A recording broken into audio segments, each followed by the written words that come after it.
大家好，我是多多。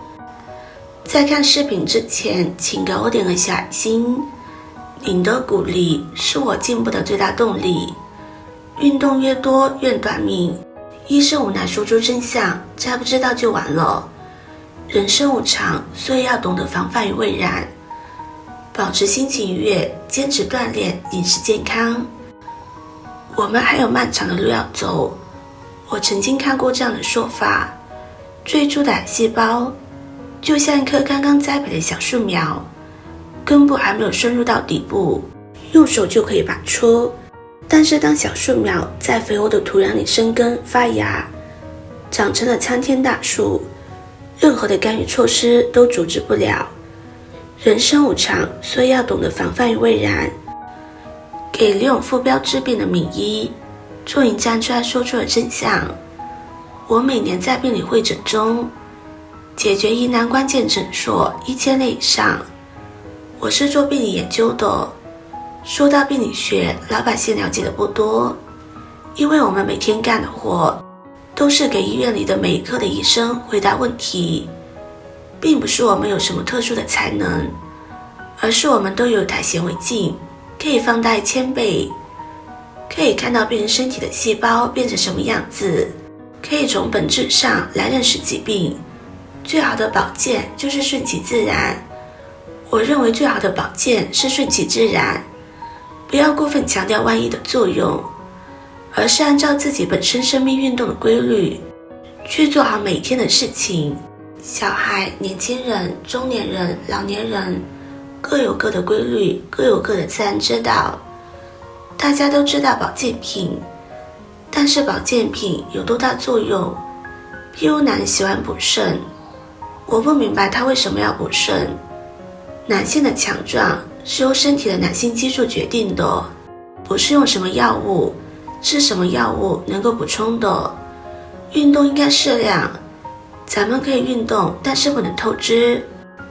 任何运动形式都有它最佳的频度和狠度。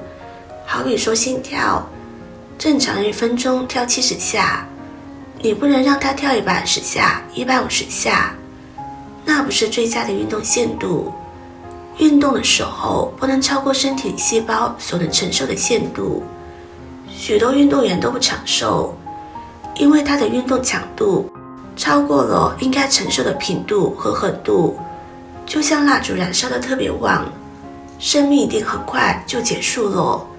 平时大家心跳是70下、80下，不过成年累月都是这种状态，也不是好事。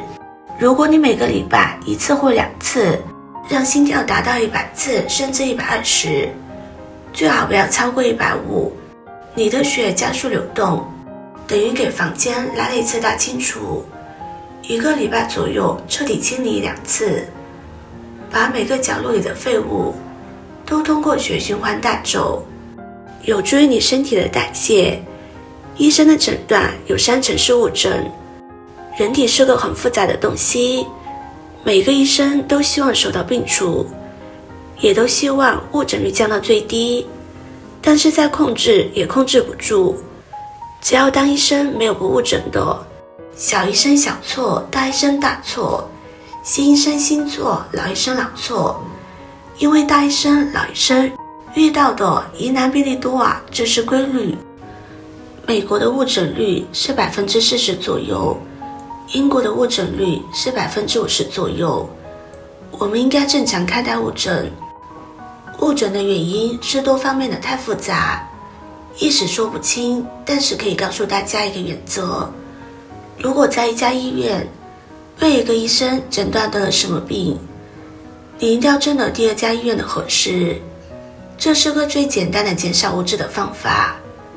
有一些不是误诊的问题，比如说脂肪肝，它不是病，在20年前不管哪本书上都不会有专门这个词，这全是 B 超惹的祸。有了 B 超这个仪器，把探头往你的腹部一放，你是脂肪肝这个词就出来了。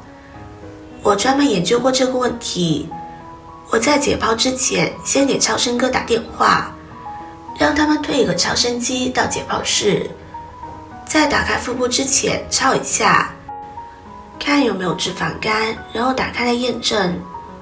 有时候他们说没有，打开一看，这不是黄的脂肪吗？有的竟相反。所以超声诊断脂肪肝是不准确的。肝细胞死了可以再生，而是对神经的细胞的伤害，那是不可逆的。人体里只有神经细胞时剩下多少个，一辈子都不会再增加一个，只会减少。喝酒，每喝醉一次都要牺牲一批神经细胞，癌细胞是杀不死的。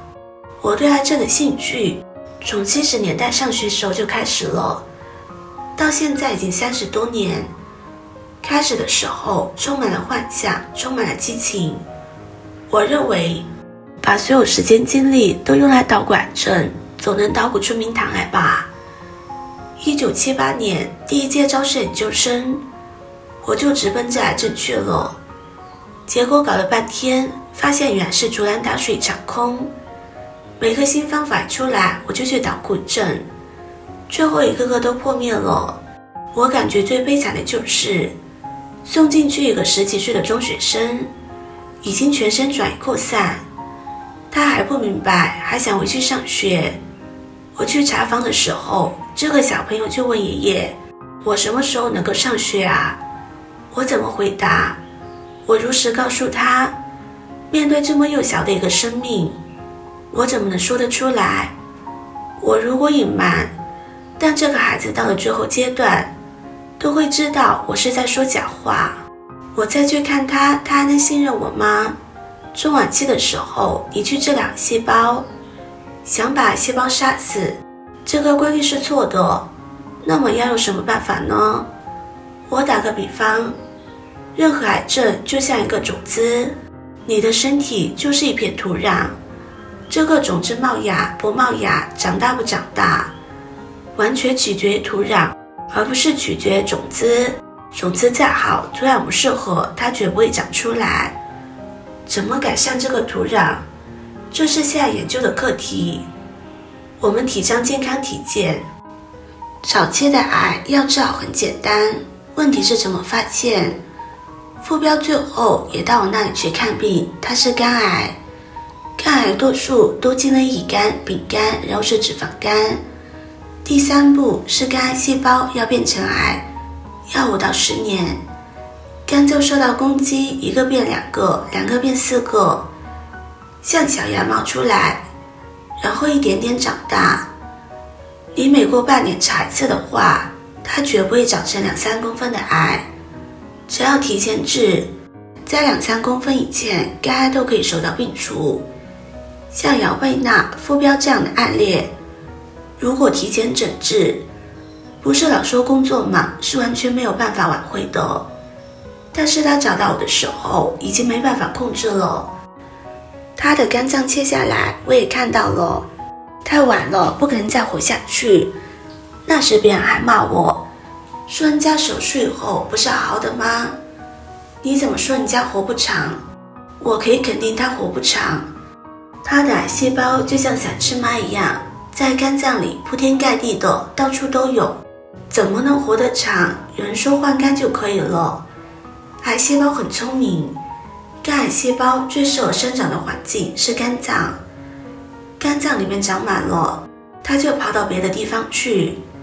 等你换了一个好肝，四面八方的肝癌细胞都回来了，没有用的。我有责任早期发现肿瘤，早期治疗。如果是晚期，我建议针对生存治疗去努力减轻痛苦，延长生命。针对晚期癌症的治疗不需要做，因为没有用。